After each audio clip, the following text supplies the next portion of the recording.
away, there lived a miller with his 3 sons. When the miller died, he left his oldest sons the mill, and to his youngest son, he left his cat. His younger son got really upset. Unlike his brothers, it was almost impossible for him to get by with the will he had got. He looked at the cat and said to himself, "What can you do with a cat? You can't even eat it." But suddenly, something very unexpected happened. The cat answered back. "You're awfully wrong about me, sir. I can be much more valuable to you than you think." The young man was stunned to see the cat talking. He asked, stuttering, How's that possible? If you bring me an empty sack, a hat, and a pair of boots, I will show you how." With his surprise wearing off, the young man thought to himself, if this cat can talk, he sure might know something. All right, let's see what you can do. Young man brought everything the cat had asked for. The cat put the hat on, put his boots on, went to the mirror and looked at himself with pose, then put a bunch of lettuce along with 1 carrot in a sack and took off. When in the wood, he opened the sack and put it on the floor.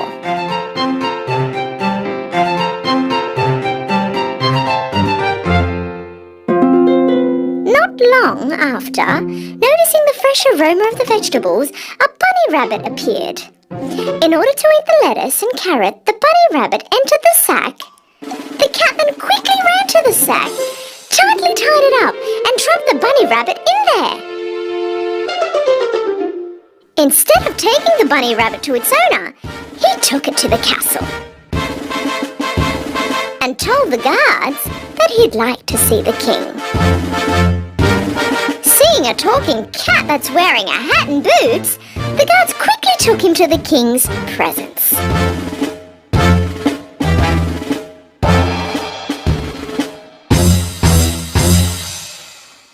Mighty Lord, I present you the gift of the Prince of Caraba. My master, the Prince of Caraba, has caught this bunny rabbit for you just now. The king was very impressed with this gift. For a very long time, Puss in Boots continued on bringing animals that he caught for the king. And soon after, everybody in the kingdom began to talk about the prince's generosity and wealth. Each passing day, the king's curiosity grew, and so one day he asked Puss in Boots,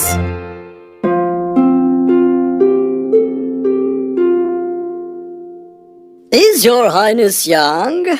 Oh, young and very handsome indeed.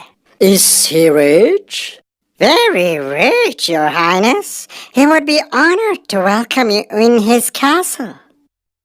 At last, the king and queen were very happy to hear that they were going to meet this very handsome prince. If what Puss in Boots says is true, I think we might have just found the perfect husband for our daughter and a suitable prince for our kingdom," said the queen. A few days later, Puss in Boots found out that the king and queen were out on the town with their daughter. This is the day I've been waiting for.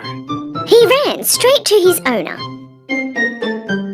Sir, we have to go to the riverbank right away. Follow me quickly. The young man did not understand what was going on, but he did, as he was told. But why did we come here? To swim, sir. To swim? But I don't know how to swim.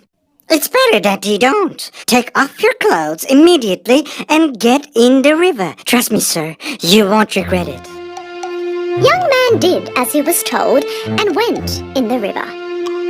And Puss in Boots hid his owner's clothes behind the bushes. When the king's carriage was passing next to the river, Puss in Boots ran to them, alarming. Help! Help!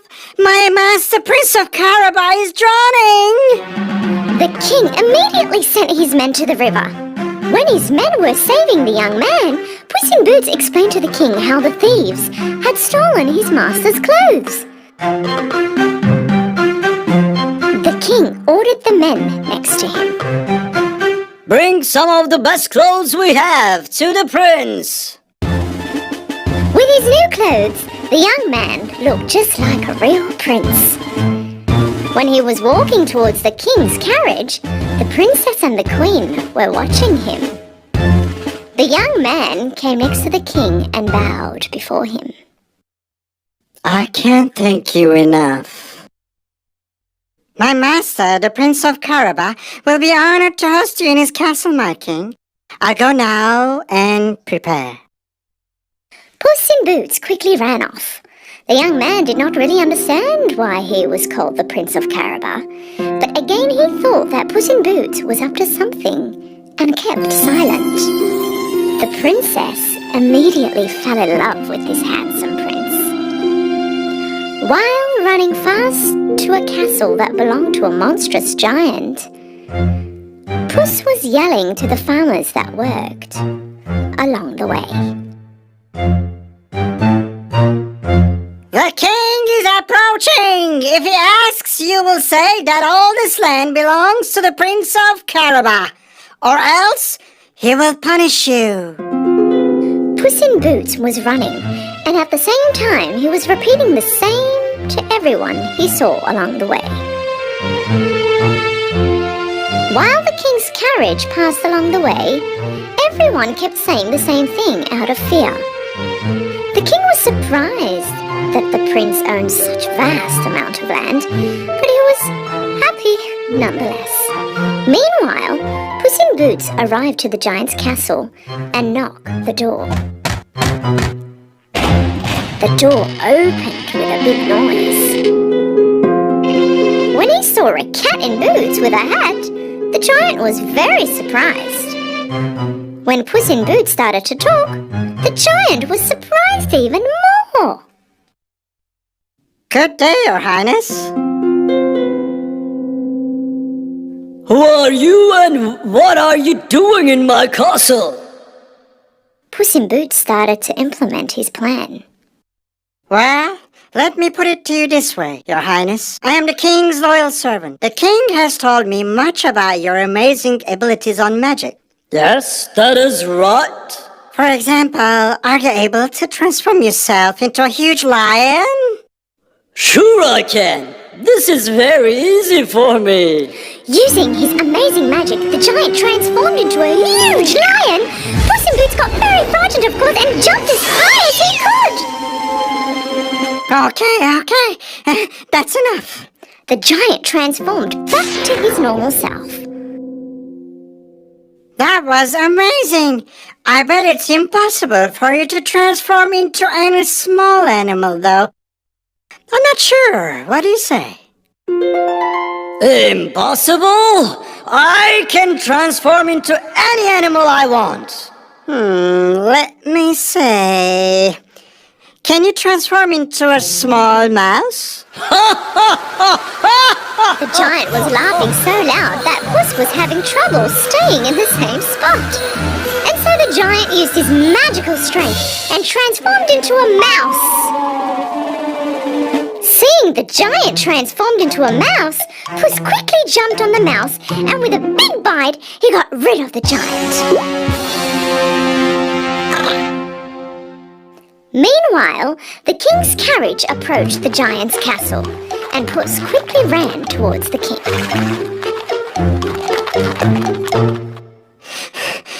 Your Highness, my lord, the Prince of Caraba's castle is at your service. Please come in. The king, queen, princess, and of course the young man gazed at the castle with admiration. While walking towards the castle, the queen asked the young man,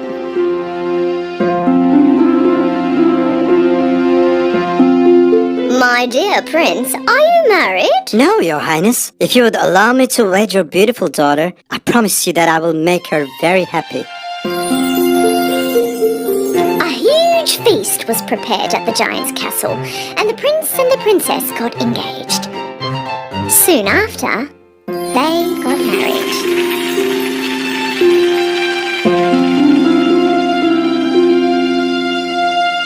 Do you see, sir? I told you how valuable I was going to be. From that day on, Puss in Boots continued to be the prince's loyal servant. Together, they lived a very rich and healthy life.